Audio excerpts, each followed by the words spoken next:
پیارے بچوں، السلام علیکم ورحمۃ اللہ وبرکاتہ۔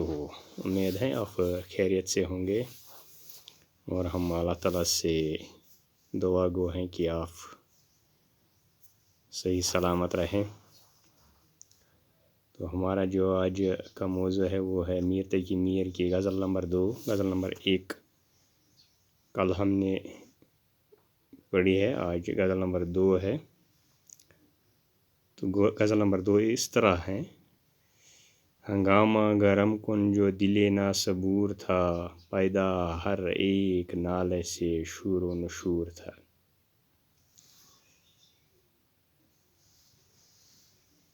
پہنچا جو آپ کو تو میں پہنچا خدا تئیں، معلوم اب ہوا کہ بہت میں بھی دور تھا۔ آتش بلند دل کی نہ تھی ورنہ کلیم، یک شعلہ برق خرمن صد کوہ طور تھا۔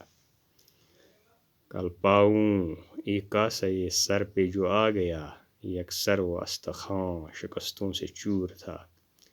کہنے لگا کہ دیکھ کے چل راہ ہے بے خبر، میں بھی کبو کسی کا سر پر غرور تھا۔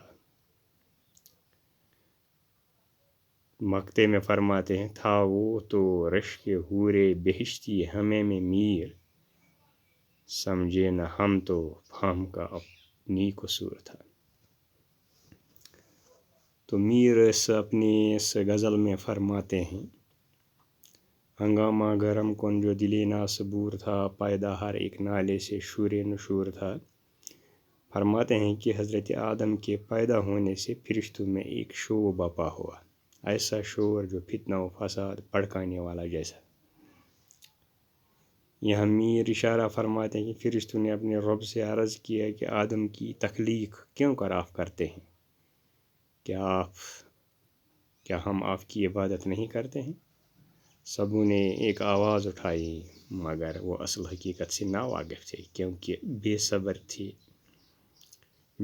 بعد میں اللہ تعالیٰ نے فرمایا کہ جو کچھ میں جانتا ہوں وہ آپ نہیں جانتے۔ پہنچا جو آپ کو تو میں پہنچا خدا تئیں، معلوم اب ہوا کہ بہت میں بھی دور تھا۔ میر فرماتے ہیں کہ حضرت علی کے قول کو سامنے رکھ کر میر نے کہا ہے کہ من عرف نفسہ فقد عرف ربی، یعنی جس نے اپنے آپ کو پہچانا اس نے خدا کو پہچانا۔ جب میر کو یہ بات ذہن نشین ہوئی تو اسے معلوم ہونے لگا کہ وہ اس بات سے ابھی دور ہی ہے، اس نے اصلی معنوں میں اپنے آپ کو نہیں پہچانا ہے۔ انسان کو اپنی حقیقت کو پہچاننا ہے، جاننا ہے، پرکھنا ہے، تبھی وہ خدا کے قریب پہنچ جائے، خدا کو پہچان سکے، خدائی کو پہچان سکے۔ اصل بات یہ ہے، حضرت علی کا فرمان بھی یہ ہے، پہلے اپنے نفس کو پہچانو، اپنے آپ کو پہچانو، تبھی آپ خدا کو پہچان سکتے ہیں۔ تو میر نے بھی اسی بات کا اظہار کیا ہے اس شعر میں: آتش بلند دل کی نہ تھی ورنہ کلیم، یک شعلہ برق خرمن صد کوہ طور تھا۔ یہ شعر جو ہے یہ اس میں تلمی کے طور پر انہوں نے استعمال کیا ہے۔ حضرت اس میر تقی میر نے فرماتے ہیں جس میں حضرت موسیٰ کو کوہ طور پر جلوہ اللہ تعالیٰ ہوا تھا اور اس جلوے سے حضرت موسیٰ کی ہوش ٹھکانے نہ لگی۔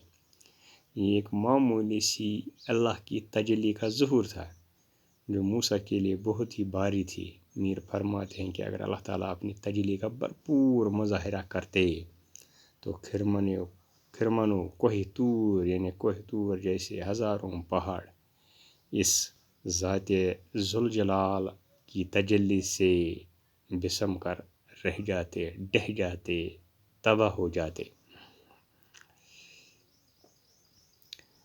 کل پاؤں ایک کاسہ سر پہ جو آ گیا، یک سر و استخوان شکستوں سے چور تھا۔ کہنے لگا کہ دیکھ کے چل رہا ہے بے خبر، میں بھی کبو کسی کے سر پر غرور تھا۔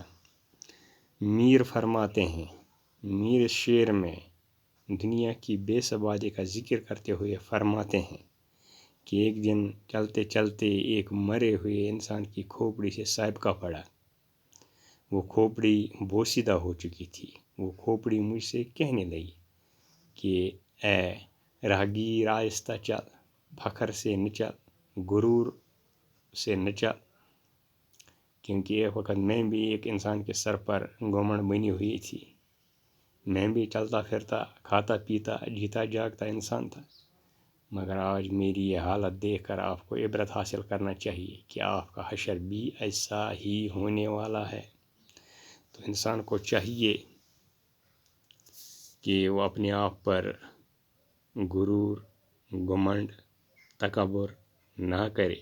دنیا جو ہے، دنیا آخر ختم ہونے والی ہے، تو اس طرح سے انسان کو یہ دنیا چھوڑنی ہے۔ دنیا جو ہے بے ثباتی ہے، تو اس بات کا انسان کو اپنے آپ میں یاد رکھنا چاہیے، ذہن نشین رکھنا چاہیے کہ ایک نہ ایک دن ہمارا حشر بھی ایسا ہی ہوگا، ہمیں بھی مٹی میں جانا ہے، ہمیں بھی زمین بوس ہونا ہے، تو زمین کے اندر سمانا ہے۔ تو اس لیے ہمیں ان چیزوں سے عبرت حاصل کرنی چاہیے۔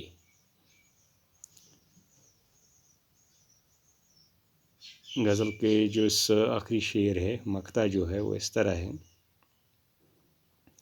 تھا وہ تو رشک حور بہشتی ہمیں میں میر، سمجھے نہ ہم تو فہم کا اپنی قصور تھا۔ میر فرماتے ہیں کہ میرے ذہن میں حورانی جنت کا رشک آتا ہے، مگر حوروں کا ملنا آسان کام نہیں ہے۔ میرا خیال تھا کہ یہ آسانی سے جنت میں مل جائیں گی، یہ میری نادانی تھی اور اپنے ہی دماغ کی کمزوری تھی، جس خیال خام میں میر ملوث تھا۔ ان چیزوں کے لیے، یہ چیزیں پانے کے لیے، جنت میں جانے کے لیے انسان کو محنت کرنی پڑتی ہے، کشمکش کرنی پڑتی ہے، تو تبھی وہ جنت میں داخل ہو سکتا ہے۔ ایسے کام کرنے ہیں جن سے خدا راضی ہو جائے، خوش ہو جائے، تبھی انسان یہ جنت پا سکتا ہے، تبھی یہ چیزیں اس انسان کو مل سکتی ہے۔ تو اسی کی طرف میر نے اس شعر میں اشارہ کیا ہے، مقطع میں اپنے آپ کو ایک نادان سمجھا ہے، اپنے آپ کو کمزور سمجھا ہے، اپنی دماغ کی کمزوری سمجھا ہے کہ یہ چیزیں آسانی سے مل جائے، لیکن ایسی بات نہیں ہے، یہ خیال ہے، خیال خام ہے۔ میر اس خیال میں ملوث ہے کہ یہ چیزیں آسانی سے مل جائے، لیکن ان چیزوں کا ملنا آسان نہیں ہے۔ تو یہ تھا غزل نمبر 2 کا جو خلاصہ ہم نے پیش کیا۔ تو کل تک کے لیے اجازت، خدا حافظ۔